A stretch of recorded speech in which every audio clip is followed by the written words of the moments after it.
Let me just start off by saying I fucking love heavy metal.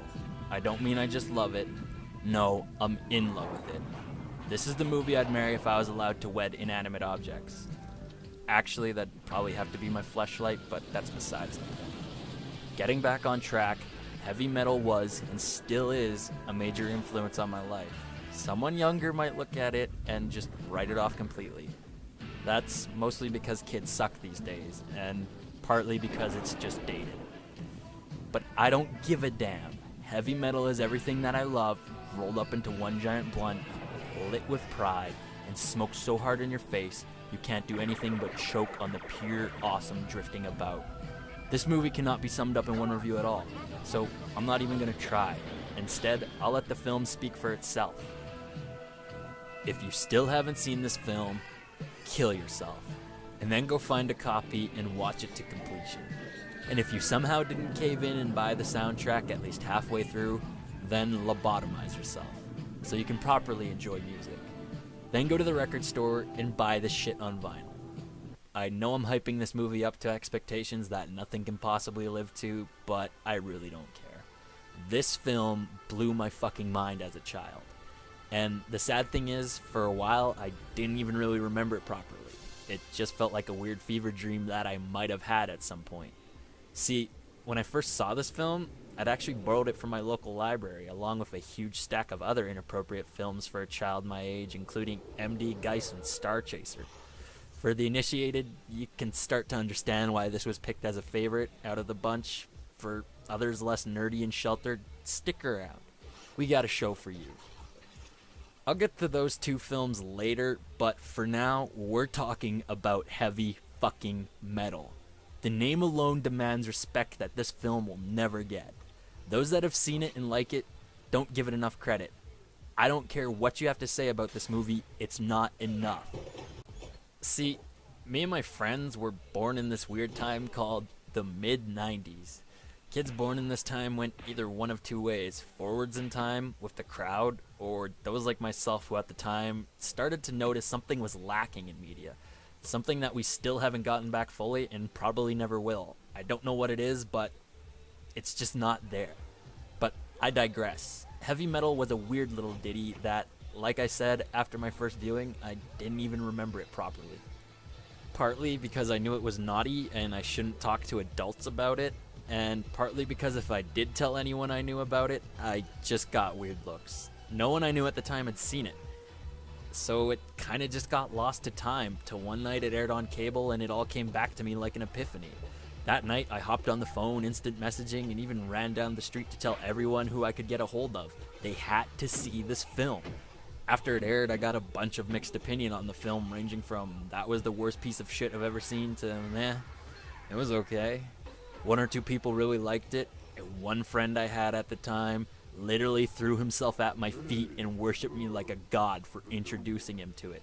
He's now my eternal slave, and he's warming my feet as I record this right now. Okay, that last part never happened, but you get my point. This film is a bit of a mixed bag. That's quite an understatement. This film is a kid with ADHD, schizophrenia, and bipolar disorder on a cocaine binge. And I love every goddamn minute of it. Where do I start? From the soundtrack, which I mentioned before, from the animation, which I don't care what anyone says, archaic hand-drawn animation has a charm that computer generation will never capture. Sure, it's grainy even when it's brand new. Sure, it looks like shit. Sure, it takes twice the time and money as newer animation styles. But I don't care. There's just something about animation done with cells and thousands of hours of East Asian slave labor that can never be bottled again. Maybe I'm just looking at everything through nostalgia goggles. Maybe I'm just too cynical, and the idea of something done in half the time and effort that looks just as good, if not better, ruins the whole fun of animation for me. I don't know. There's a reason why I don't watch cartoons anymore, and it's not just a court order forbidding me from getting close to kitties. All jokes aside, this film was really not made for children, and the librarian who checked me out that day obviously had no idea what any of the smut I was borrowing was. If a kid came to me today asking to see this film, I'd have to be really sadistic or drunk to even consider showing them this. See, I largely blame this film for who I am today. The music I listen to, the clothes I wear, even my sense of humor were largely because this film warped my fragile little mind at the age of 7. At the point when I saw this movie, unless you listen to classic rock stations, which neither of my parents did at that time, you'd probably have to be pretty out of the loop to listen to any of the music played in this movie. And I hate that. What happened to good power ballads and music that makes you want to grow a mullet and drive a Thunderbird?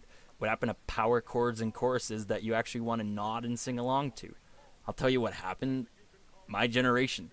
That's partly why I think I love this film so much. When you're 7, the choice of music you can listen to is slim. And most of the time, you're pretty much listening to what your parents listen to.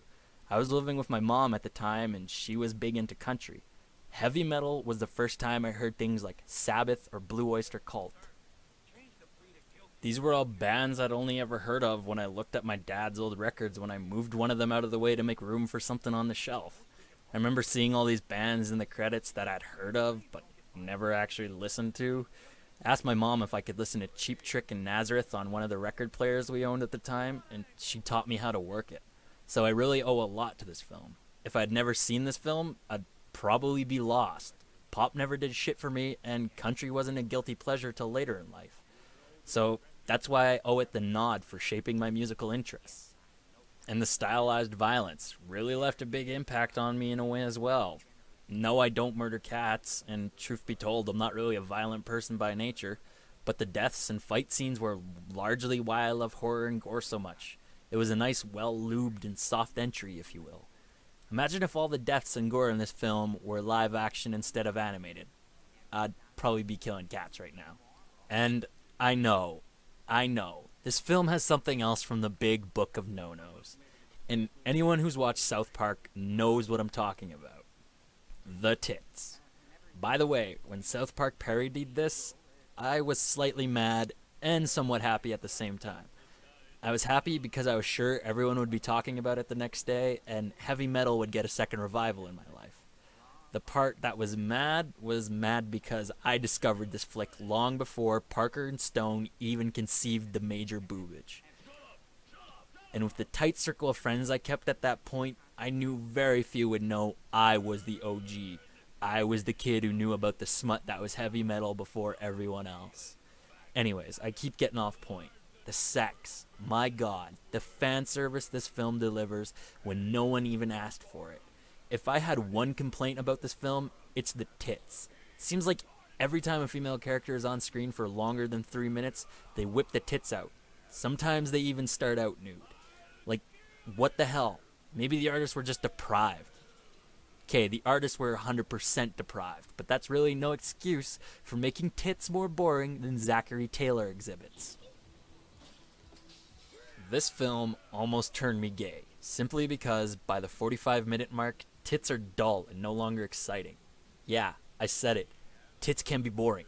But besides that, I really have no qualms with the films.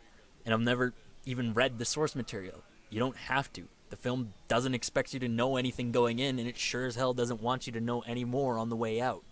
Heavy metal from start to finish is a wild, fast-paced mess with little to no plot. It's the sort of film that doesn't rely on exposition and narrative to keep you glued and interested. It does that simply by being batshit insanity that honestly will always hold a special place in my heart. In other words, if you still haven't seen the film, then go watch it. Okay, I guarantee you Hanover. won't regret it. You've had this coming. Let's see. 33, 34, 35,000 Zuleks. Thanks, Hanover. It's nothing, boss. And Hanover, Yes? goodbye.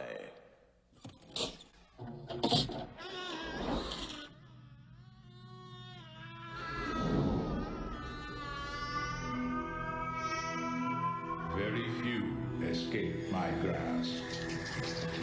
Even in death, my powers continue.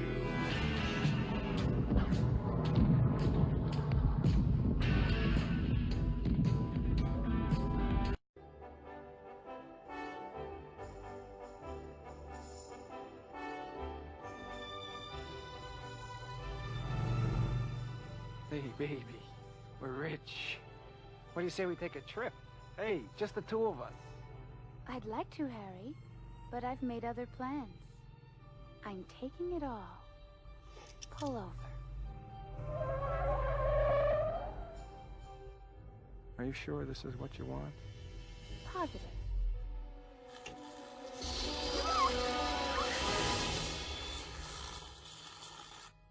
Pretty, but dumb.